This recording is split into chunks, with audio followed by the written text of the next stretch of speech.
안녕하세요. 매일 새로운 사연을 전하는 읽어주는 사연 라디오입니다. 구독과 좋아요, 많은 공유 부탁드립니다. 오늘의 사연 시작하겠습니다. 안녕하세요.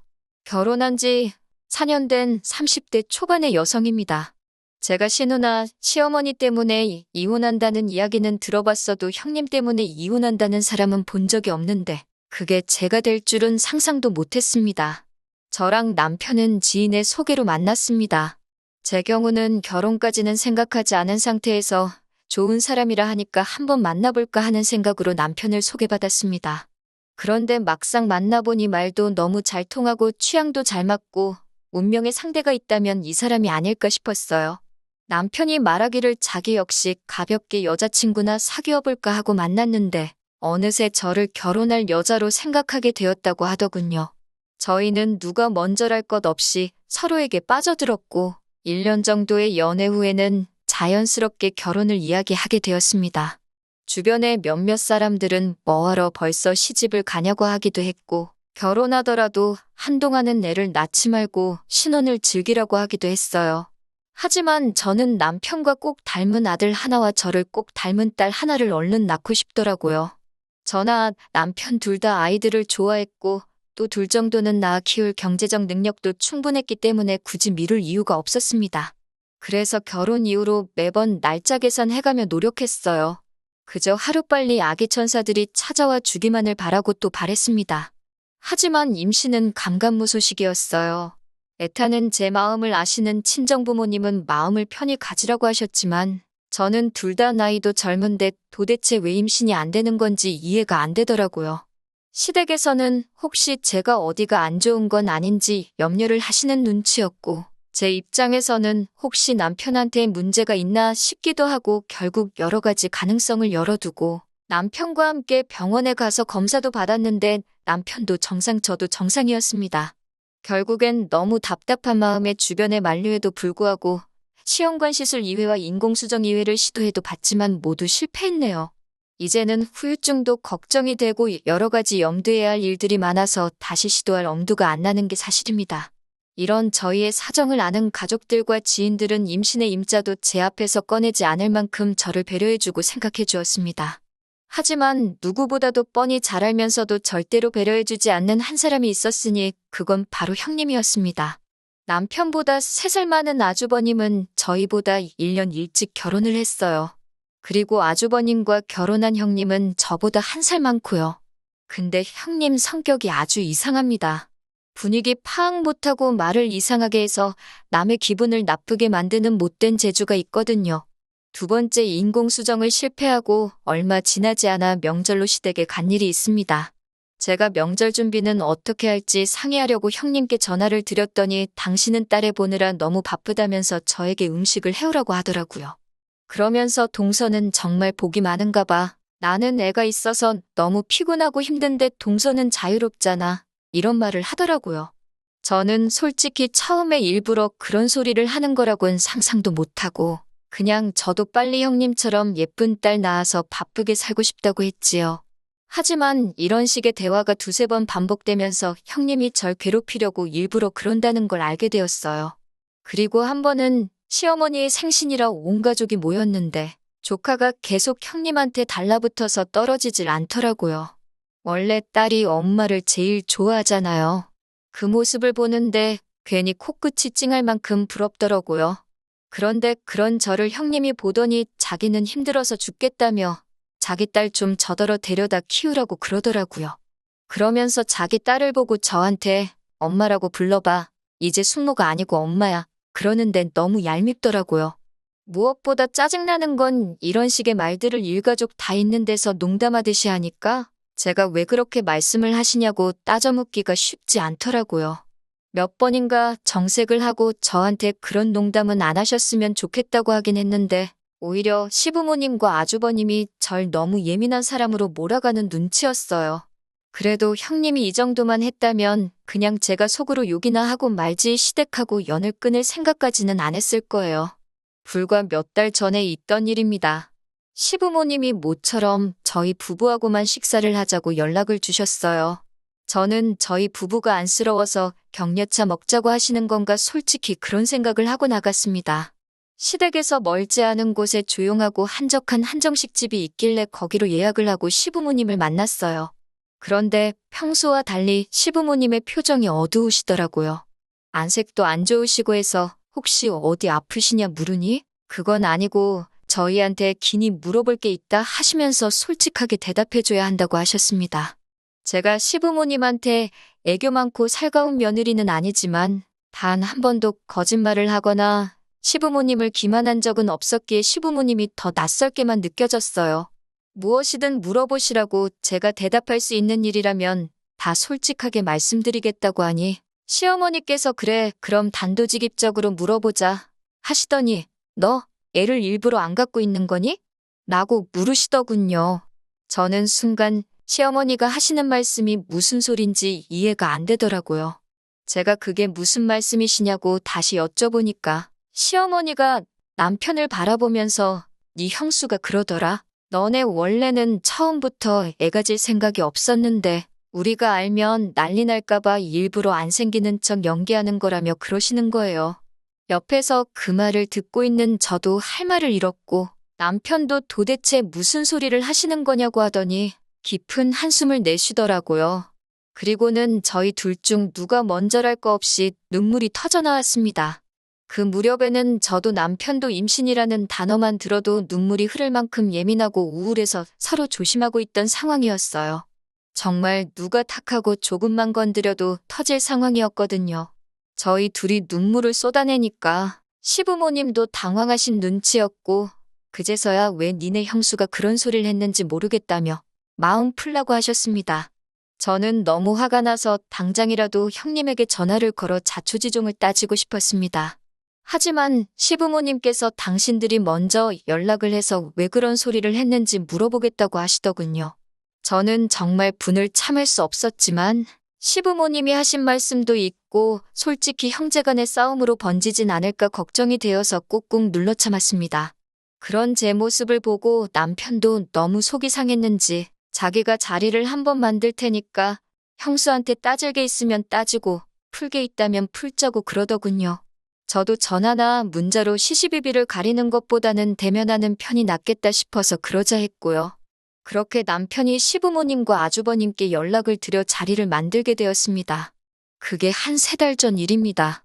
저희 부부는 아무것도 거릴 게 없었기에 일부러 탁 트인 식당으로 장소를 골랐습니다. 솔직히 형님한테 개망신을 주고 싶은 심정이었으니까 보는 사람이 많았으면 좋겠더라고요. 그렇게 저녁 6시쯤 해서 모였는데 형님이 저를 보더니 아무 일도 없었다는 듯이 방긋 웃으며 동서 안녕 그러는 거예요. 순간 아니 어떻게 사람이 저러지? 어머님이 아무 말씀도 안 하셨나? 싶었어요. 더 어이가 없었던 건 일단 식사부터 하고 하나하나씩 다져봐야지 했는데 형님이 되도 않는 연기를 하더라고요. 식사 내내 시어머니 옆에 앉아서 너무 맛있다며 저한테도 동서도 많이 먹어 그러던 사람이 식사가 다 끝나고 나니 갑자기 속이 안 좋다며 막 자기가 자기 손을 주무르고 그러더니 이내 토할 것 같다며 화장실로 뛰어가더라고요. 시어머니는 걱정이 되는지 저더러 따라가 보라고 그러시고 어쩔 수 없이 뒤쫓아갔습니다. 그런데 아니 형님이 멀쩡한 얼굴로 거울을 보면서 옷매무새를 만지고 있더라고요. 그래서 제가 뭐 하자는 거냐고 장난하는 거냐고 하니까 형님은 오히려 동서야말로 지금 뭐 하자는 거야? 왜 이런 자리를 만들어? 라며 저에게 따지고 들더라고요. 제가 왜 제가 하지도 않은 말을 지어내서 시부모님께 했냐고 하니까 어차피 니네 애 못 낳잖아. 그런데 내가 그런 말한 게 그렇게 기분 나빠? 막말로 못 낳는 건지 안 낳는 건지 누가 알겠어?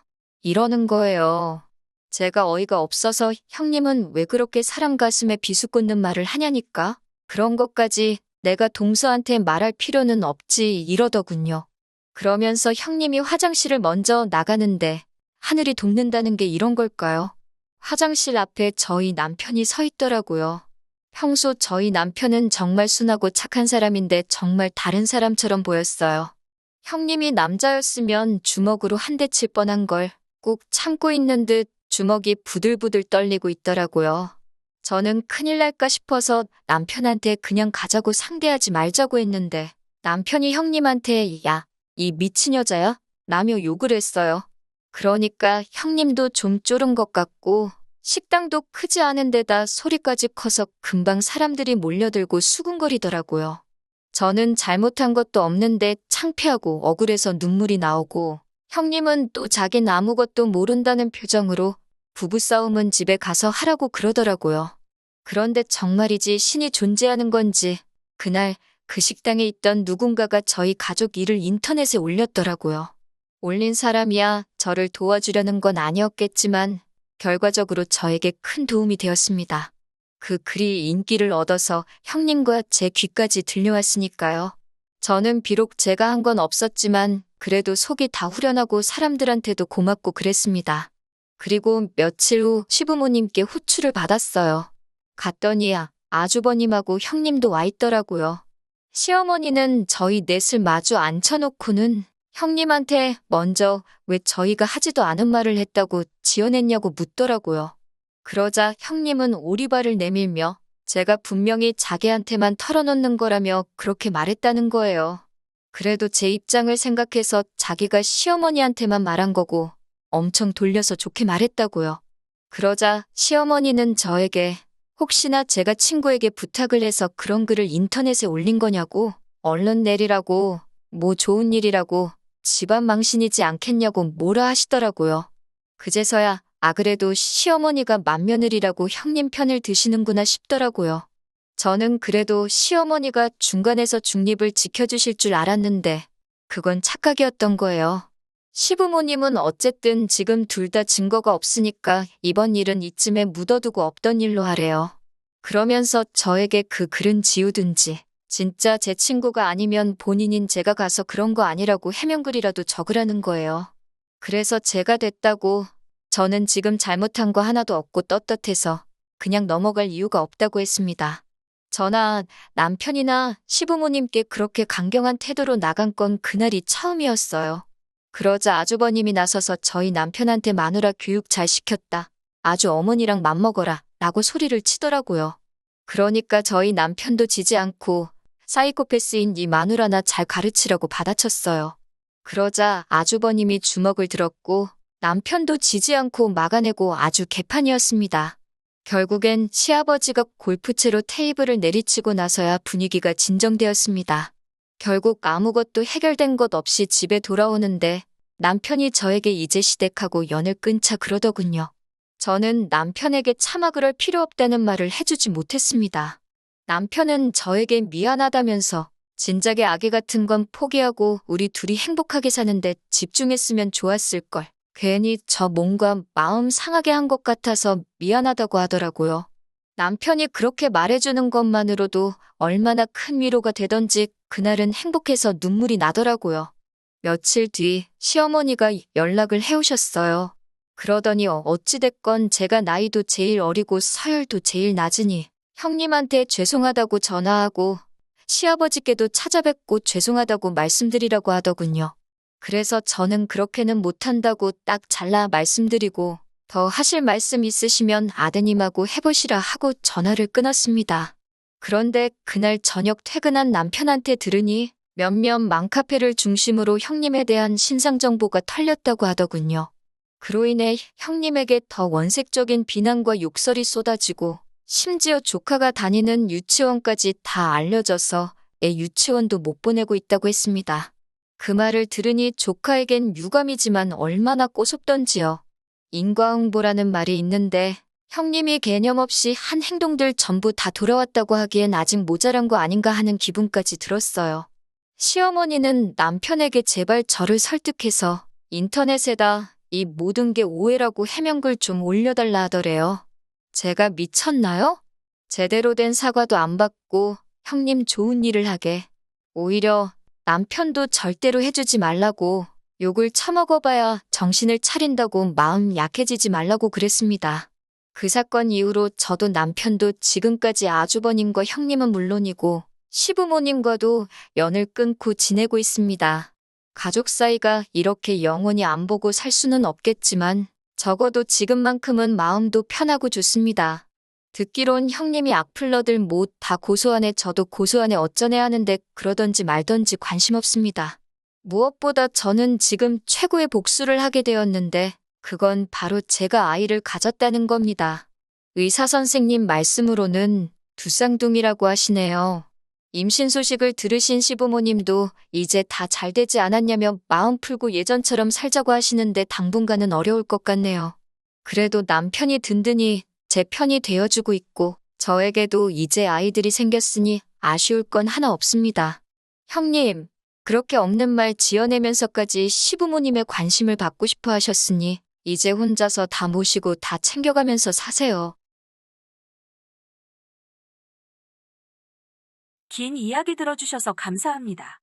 오늘의 사연은 여기까지입니다. 구독과 좋아요, 알람 설정해주시면 앞으로 더 좋은 사연으로 찾아오겠습니다. 감사합니다.